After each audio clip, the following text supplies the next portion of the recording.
घर की बेटी को इतना समझदार होते हुए देख सबको खुशी हो रही थी और साथ साथ बुरा भी लग रहा था।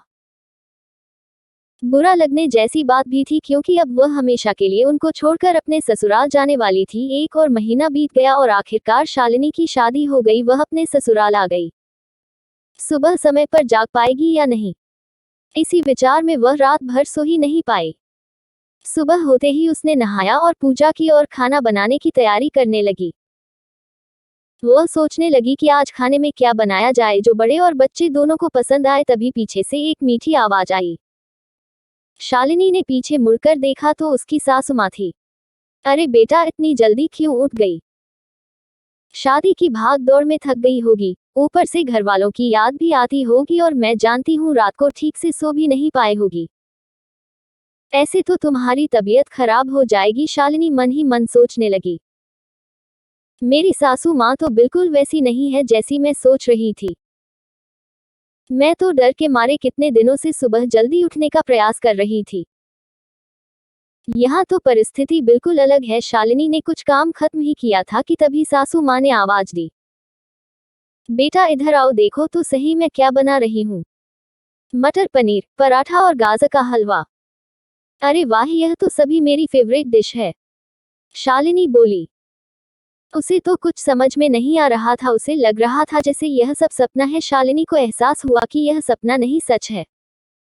सासू माँ ने कुछ कहा, शालिनी सुन नहीं पाई। वो थोड़ी डर गई। उसे डरा हुआ देखकर सासू माँ ने कहा, शालिनी जरा इधर तो आओ, यहाँ तो बैठो। मेरी बात ध्यान से सुनो और समझो। शादी मतलब लड़की की परीक्षा नहीं होती है। तुम्हारी शादी सिर्फ मेरे लड़के से नहीं हुई है। जितनी जिम्मेदारी उसकी तुम्हें खुश रखने की है, उतनी ही हम सबकी भी।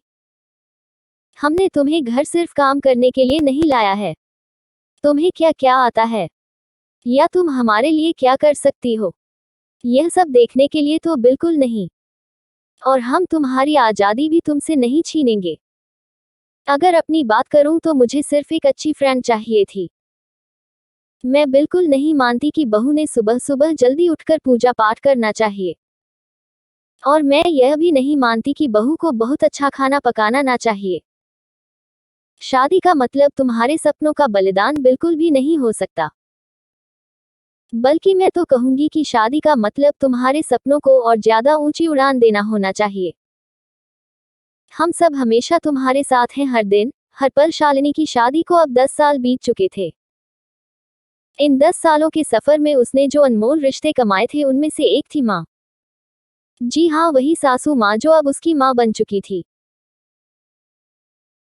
शालिनी ने अपने जीवन में काफी उतार चढ़ाव देखे थे, लेकिन उसके मन में यह एक सोच बहुत पक्की बैठ चुकी थी कि जब भी उसके लड़के की शादी होगी और वह घर में बहू लाएगा तो वह भी अपनी सासू माँ की तरह ही अपनी बहू के साथ व्यवहार करेगी। टीवी सीरियल्स में सास बहू को दिखाया जाता है, वही वास्तविकता है। ऐसा बिल्कुल नहीं है। समय के साथ लोग बदलते हैं, लोगों के विचार बदलते हैं। कुछ गलत लोग जरूर जीवन में आते हैं, लेकिन सभी गलत हो ऐसा जरूरी नहीं। आखिर में यही कहूंगा कि बहू मतलब बेटी ही होती है। गलतियां तो हर किसी से होती है, इसलिए बहू के साथ भी वैसा ही व्यवहार करें जैसा खुद की बेटी के साथ करते हैं।